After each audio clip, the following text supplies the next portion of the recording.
2000년 전 오신 주님, 생명의 주님이라는 단어가 저의 가슴에 와닿았습니다. 생명의 주님. 우리는 생명의 주님이라는 그분을 늘 생각하면서도 생활 속에서 잊을 때가 너무 많았음을 이 자리에서 고백합니다. 정말 그분은 생명으로 오셔서 저희를 구원하여 주시고 저희로 하여금 이 자리에까지 설 수 있게 하셨습니다. 그러나 저희가 부족해서 그분을 제대로 받아들이지 못하고 그분과 동행하지 못하였음이 너무나도 많았습니다. 저는 오늘 많은 간증들이 있지만 우선 지난주에 있었던 일들을 여러분에게 잠시 말씀드리고자 합니다. 지난주에 수원에서 앞이 잘 보이시지 않는 최 집사님이라는 분이 오셨습니다. 정말 그분의 삶을 뒤돌아보고 그분의 이야기를 들을 때는 눈물겨운 이야기들이었습니다. 그분은 50세에 실명을 하게 되었습니다. 실명을 하게 되고 동생으로 인해서 가정이 부도가 나서 가정이 다 뿔뿔이 흩어지게 되었습니다. 부인은 이혼을 하게 해달라고. 그 부도가 났을 때 이혼해달라는 부인에게 서류를 내어주고 얼마나 막막했을까요? 여자도 아니고 어떤 면에서 저는 남자보다는 여자가 더 마음이 강한 것 같습니다. 왜냐? 여자는 엄마이기 때문에 그 모성애라는 것이 있기 때문에 힘든 과정을 남자보다 어쩌면 더 잘 헤쳐나갈 수 있을 것입니다. 그런데 이분은 남자분이 홀로의 두 자녀를 키워야만 했습니다. 그 여자분은 이혼을 한 뒤로 바로 그 가정을 떠나버리고 일주일 만에 어머니가 돌아가셨습니다. 아들이 부도가 난 그 모습을 보고 지하 단칸방으로 간 모습을 보고 그 자리에서 이분이 여기서 어떻게 사니? 이 소리를 하면서 이분이 쓰러지시고 일주일 만에 숨을 거두셨답니다. 그리고 이분은 당뇨가 있는데 그때부터 사는 것이 살기가 싫어져서 막 살기 시작을 했대요. 그냥 닥치는 대로 술을 마시고 담배를 피며 술을 그냥 보통 마시는 것이 아니라 아예 먹고 죽으려고 그냥 매일매일 술로 살았답니다. 그러던 어느 날 교회에서 전도사님께서 오셔가지고 자꾸 교회를 나오라 그랬는데 이분이 뭐라 말씀을 하셨냐면 제가 죽기 2달 전에 교회를 꼭 갈 것입니다. 죽기 2달 전만 기다려 주십시오. 근데 여러분 이 이야기를 하는 그분의 심정은 어떻게 했을까요? 아이들을 키우며 살아가는 자신은 죽음을 앞두고 죽음을 향해서 나가고 있었습니다. 아, 내가 이렇게 술을 많이 마시면 나는 당뇨 합병증으로 죽게 될 것이다. 그것이 하나의 그분의 소망이었습니다. 참 그런 그분의 이야기를 들었을 때 마음이 참 찢어지는 듯이 아팠습니다.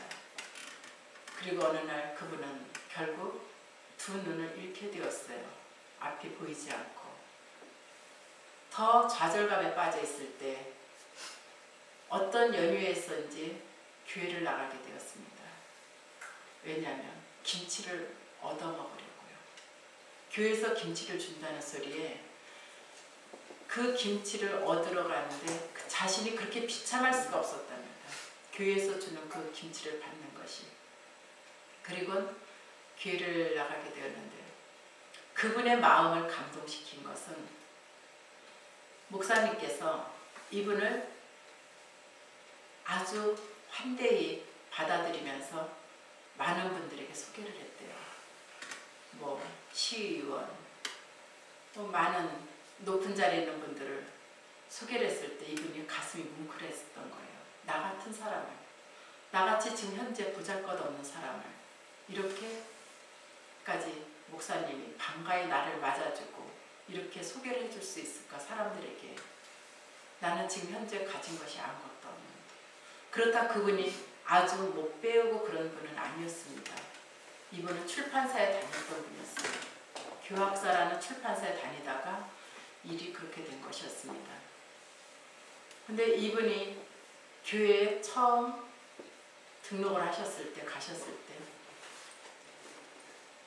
처음 오신 분 일어나라 그래서 목사님께서 장미꽃을 한 송이씩 주기 시작을 했대요. 근데 이분 앞에 오셨을 때 장미꽃이 똑 떨어졌대요. 아무것도 줄 수가 없대요. 그러니까 목사님께서 강대상 단위로 막 달려가시더래요.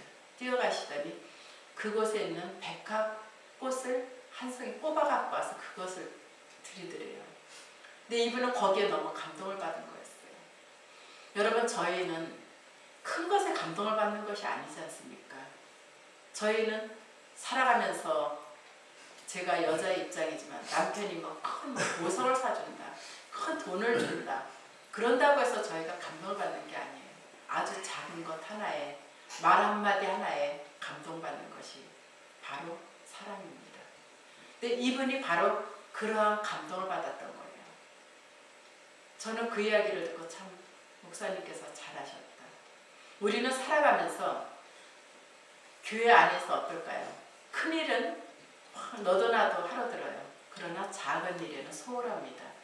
그 작은 일에 소홀하기 때문에 사람들이 상처받은 사람들, 그런 사람들은 외로운 것이었습니다. 사실 그들을 안아줄 수 있는 마음이 저희에게 있어야 되는 것입니다. 그것이 바로 그리스도의 마음입니다. 그런데 그분이 이 목요 집회를 알고 수원에서 이곳까지 오셨습니다. 이곳까지 오실 때는 참 많은 시간들이 걸렸어요. 갑자기 이곳으로 오시는데 교통사고가 나고 정말 힘들게 이곳까지 오셨어요. 잘 눈이 보이지도 않는데. 근데 이분이, 그 실명하신 그분이 그래도 하나님의 은혜로 교회를 나가면서 직선으로만 볼 수 있게 되었습니다. 어느 날. 그것은 오로지 하나님의 은혜였어요. 어느 날 이분이 무엇인가 작은 돌 같은 것이 희미하게 보이더래요. 그래서 저거 돌이 아닌가 뭐 그랬더니 돌이 맞았답니다. 회색빛에.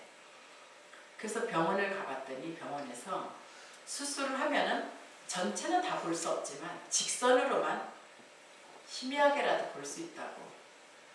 그래서 그것을 희망을 가지고 수술을 하셨답니다. 그리고 그것이 이분에게 희망이 되어서 목사님께서 맹인학교를 다니라 해서 맹인학교에 가셔서 지압을 배우고 침 놓는 것을 배우셨답니다. 근데 하나님의 은혜로 이분이 정말 침도 잘 놓게 되고 지압도 다른 분들보다 더 잘하게 되었습니다. 그분이 특출나서일까요? 그분이 특출나서가 아니라 하나님이 그 손을 만져주시기 때문에 하나님의 은혜로 그분이 잘하게 되셨던 겁니다. 그리고 소문도 좋은 소문이 났던 것입니다. 그런 분이 이곳에 오셨어요. 왜 오셨느냐면 이분은 소망이 있었어요. 여러분, 저희는 모두가 모든 인간이나 짐승이나 대소변을 보고 살아갑니다. 먹기 때문에. 근데 이분에게는 그것이 원활하게 되지가 않았습니다. 소변을 보기 위해서는 투석을 해야만 합니다. 저는 투석이라는 것이 그냥 피만 가는 건 줄 알았습니다. 심장이 나빠서. 근데 이분을 알고 나서 이 최 집사님한테 이야기 들은 그 투석은 아주 무서운 것이었어요. 이분은 투석을 하기 위해선 산소호흡기를 끼워야 되고 이틀에 한 번씩 합니다. 산소호흡기를 끼고 아주 사경을 헤매면서 한다고 그러셨어요. 그러시면서 하루는 이분이 저에게 자신의 팔뚝을 걷어 올려 붙이면서 보여주는 거였어요. 투석을 하면은 핏줄이, 이 힘줄이 굵어진대요. 근데 그분의 힘줄은 나무젓가락 정도로, 그 정도로 굵어졌어요. 정말 이렇게 보았을 때 참 징그럽다 라고 느껴질 정도로 살 위로 올라왔어요. 힘줄들이. 그런데 다른 간호사에게 이야기를 들었더니 그것은 아무것도 아니라고 합니다. 계속 투석을 하다 보면 힘줄이 이만하게, 주먹만하게 올라오게 된대요. 그것이 계속 늘어나서. 그러면서 이분은 소변을 갈아내고 피를 거르는 거였어요. 그리고 대변은 스스로 볼 수가 없어서 변비약을 먹고 관장을 해야만이 변을 볼 수가 있답니다. 그러니 얼마나 그것이 고통스러웠을까요? 뱃속에 있는 이물질이 나가야 할 것이 나가지 못하였다면 굉장히 고통스러운 것입니다. 그런데 이분이 투석을 할 때 늘 겁이 나는 게 변비약을 먹고 늘 매일 먹기 때문에 투석을 하다가 화장실을 가게 되는 일이 생길까봐 그것이 늘 고민이었대요. 그런데 하나님께서 그날 이분을 만져주셨어요.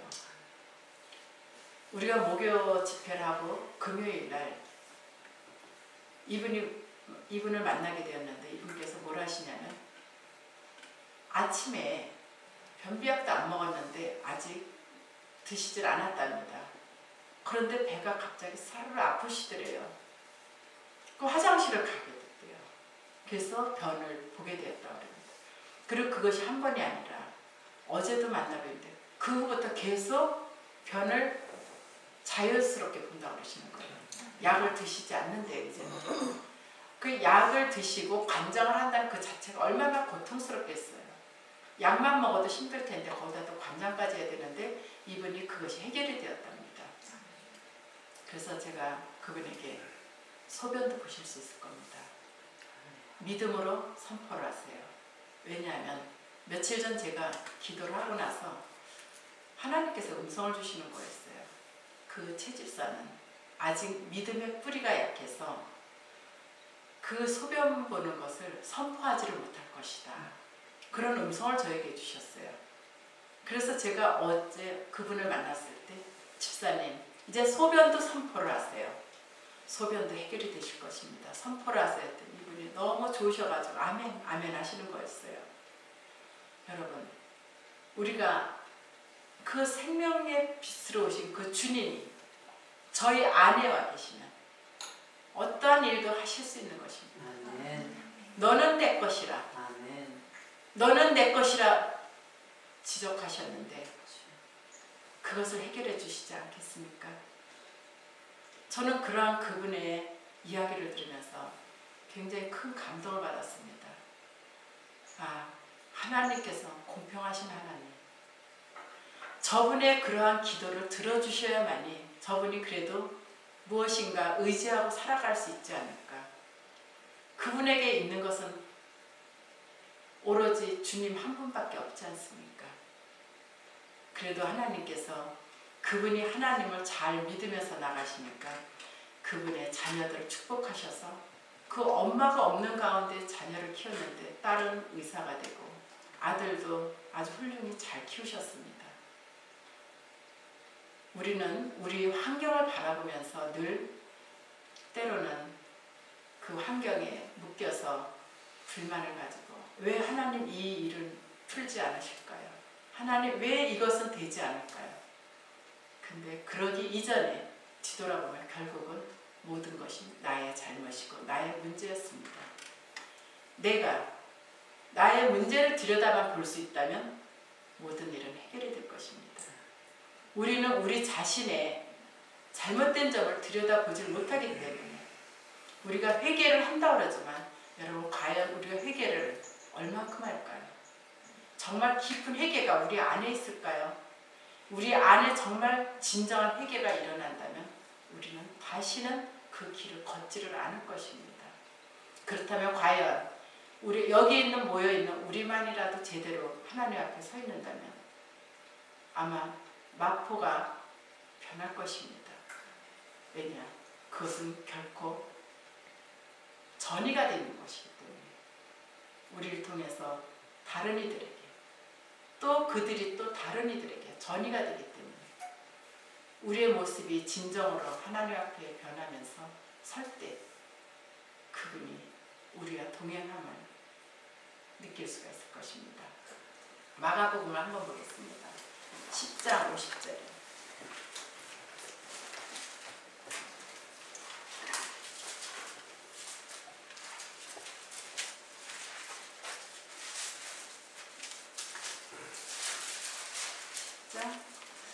자, 50절을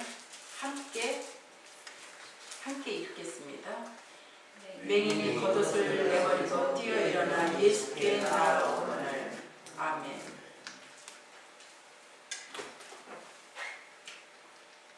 바디메오는 겉옷을 내던져버렸습니다. 왜냐? 이때 이 사람은 기적을 받았나요? 아직 받지 않았을 때입니다. 기적을 받기 전에 그는 겉옷을 먼저 내버렸습니다. 그가 전적으로 의지한 것은 오로지 하나님이었기 때문에, 오로지 전적으로 의지하고 나아갔기 때문에 새 것을 받기 위해서 옛 것을 버렸습니다. 우리도 우리의 옛 모습을 이 자리에서 내던져버릴 수 있는 용기가 있다면 우리의 삶은 분명히 달라질 것입니다. 우리가 버린다고 하면서도 우리의 모습을 버리지 못하기 때문에 어쩌면 저희는 모두가 바디메오보다 못한 그런 사람들입니다. 이들의 믿음에 우리가 도전을 하고 이 믿음에 우리가 일어선다면 정말 많은 변화가 여러분들에게 있을 것입니다. 저는 여러분들에게 드리고 싶은 말씀은 기적을 바라기 전에 정말 내 자신을 하나님 앞에 내던져 버린다면, 그런다면 우리에게 기적이 있지 않을까요? 때로는 막막할 때가 있습니다. 살아가는 것이. 물론 부유한 사람들은 막막하지 않을 수도 있겠지요. 지금 이 사회가 경제가 너무나도 힘이 들어서 빈부의 차이가 굉장히 심하게 납니다. 이제는 중산층이 없어졌다고 할 정도로 그렇게 빈부의 차이가 나고 있습니다. 어쩌면 중산층은 지금 현재 서민이 되어 있습니다. 물론 부유한 사람은 물질적으로 고민도 없을 수 있겠지요. 그러나 저희는 물질로 많은 사람들이 힘들어하고 있습니다. 물론 이 자리에 서 있는 제 자신도 물질에 굉장히 힘들 때가 있습니다. 그러나 그 물질에 힘이 들지만 그분에게 의지하고 나가기 때문에 이 자리에 이렇게 서 있을 수 있고, 힘들지만 그분이 많은 것을 해결해 줄 것이라 우리가 믿고 있기 때문에, 그 믿음 하나를 바라보고 있기 때문에 우리는 웃을 수 있는 것입니다. 힘든 상황에서 그 희망이 무엇일까요? 저는 가끔씩 그런 생각을 해본 적이 있습니다. 정말 날씨가 춥지 않습니까? 추울 때 그래, 이 추위를 피할 수 있게 해주시는 하나님, 그분께 감사하죠. 내 안에 감사라는 것을 깨달을 수 있게 해주신 그분이 감사합니다. 그래서 저는 그분이 좋습니다. 왜냐? 희망을 줄 수 있기 때문에. 그래서 저는 그분이 좋습니다. 그분을 아버지라 부를 수 있어서 참 저는 그분이 좋습니다. 그분을 사랑한다고 말할 수 있어서 저는 그분이 좋습니다. 아무 이유가 없습니다. 어떠한 이유가 있어서 그분이 좋은 것이 아니라 그냥 막연히 보이지 않는 분이지만 내가 무언가 의지할 수 있고 그분을 향해서 무언가 바랄 수 있다는 것이 제 마음에 평강을 줄 수 있고, 제가 여러분들에게도 이렇게 말할 수 있어서 참 저는 하나님을 좋아합니다. 제가 힘든 상황이 있다 할지라도 감사한 것은 제가 그분을 원망하지 않을 수 있어서 저는 참 그분이 좋습니다. 아무 이유가 없습니다. 제가 하나님 아버지를 좋아하는 이유는 그 어떠한 이유가 있는 것은 아닙니다. 하나님께서는 저에게 그 어떠한 것을 취하도록 잘해주시지는 않았습니다. 하나님께서 위에서 저를 바라보고 계시겠지만 저는 힘든 역경을 많이 지났습니다. 상상도 할 수 없는 일들을 많이 겪어보았습니다. 부도도 나고 많은 아픔도 있었습니다. 그러나 내 안에 그분이 계셨기 때문에 하나님이라는 하나님 그 단 한마디를 내 안에서 외칠 수 있을 때 그래서 좋습니다. 왜냐하면 내 부모를 그렇게 할 수 있겠습니까? 저는 제 부모님에게 굉장히 많은 사랑을 받고 살아왔습니다. 그렇지만 그 하나님 아버지를 느끼는 그 마음은 부모의 마음하고 너무나도 확연히 틀렸습니다. 물론 여기에 계신 분들은 저와 같은 그런 힘든 일은 물론 있다고 하시겠지만 없었을 것입니다. 저는 어쩌면 사람들에게 많은 아픔을 겪어서 사람이 때로는 싫었었습니다. 그렇지만 그분이 계시기 때문에 아무도 원망하지 않습니다. 왜냐하면 그분은 나를 바라보고 계신다고 생각하기에 이 보잘것없는 나를 이 자리까지 세워주시고 이 자리에서 여러분들에게 또 제가 다른 교회 가서 또 다른 곳에서 하나님을 증거할 때 왜 그분이 저를 이 자리에 세워주셨을까 라고 생각한 적도 있습니다. 그분이 저에게 해주신 것은 없습니다. 하나님께서 저에게 건강을 주신 것도 없습니다. 저는 참 아이러니한 것이 저는 굉장히 허리에 굉장한 통증을 느끼고 어마어마한 아픔을 가지고 있습니다. 그런데 그 수원에서 오신 그 채집사님은 하나님께서 기도하는 대로 다 들어주셨어요. 기도 부탁을 했으면 기도 부탁 3가지가 다 이루어진 거였어요. 그래서 제가 기도할 때 그랬어요. 하나님, 이 채집사님은 초신자나 마찬가지입니다. 물론 믿음을 가진 지 몇 년은 되셔서 의료봉사도 다니시고 그러지만 너무나 이분은 아직 연약한 믿음입니다. 하나님께서는 어린 나이에 울음소리는 다 들어주시지 않습니까? 그러니 이분이 입을 열어 간구하는 것마다 다 들어주시옵소서 라고 기도를 했습니다. 그래서 이분이 임대 아파트를 기도해달라고 했었어요. 그 부부가 재혼을 하셨는데 그 부인 명의와 자신의 명의가 있는데 어느 것이든 하나가 되게 해달라고 기도를 부탁했어요. 그래서 그 기도를 했더니 2가지가 다 이루어졌던 거였어요. 그래서 제가 그분에게 그랬어요. 집사님은 하나님께서 입을 열어서 기도하는 것마다 다 이루어 주실 것입니다. 그런 입을 크게 열어서 들어주실 때 많이 받으세요. 제가 그랬어요. 어린 나이 믿음일 때 들어주실 때 많이 받으세요. 저희와 같은 신앙의 이제 좀 뿌리가 이제 깊어지면 하나님이 들어주시질 않습니다.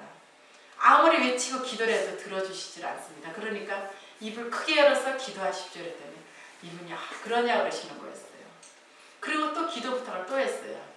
앞에 가게가 있는데 상가를 그것을 이사 갈 수 있게 해달라는 거였어요. 이 아파트도 아파트지만 그리로 이사를 갔으면 참 좋겠다는 거예요. 왜냐하면 그리로 이사를 가서 하면은 그곳에서 지압도 하고 침술도 하면 거기가 넓기 때문에 살림도 할 수 있다는 거였어요. 이분은 앞이 잘 안 보이니까 살림까지 할 수 있으면 참 더 좋은 일이잖아요. 예, 하나님께서 들어주실 것입니다. 기도를 또 했어요. 그때 하나님께서 염려하지 마라 이러셨어요. 근데 진짜 또 그것이 또 이루어졌던 거예요. 그러니까 이분이 어제 만났을 때 이분이 너무 좋으셔가지고 하나님 어쩜 이렇게 다 기도를 다 들어주셨을까요? 그래서 너무 좋으시다는 거, 행복하시대요. 네, 행복하시면 됐어요. 그래서 제가 마음속으로 아이러니한 생각을 했어요. 아니 하나님, 왜 하나님은 제가 기도하는 건 조금 더 들어주시지 않을까요? 전 남의 기도를 해달라는 다른 사람의 기도는 다 들어주시면서 제 기도는 왜 안 들어주세요?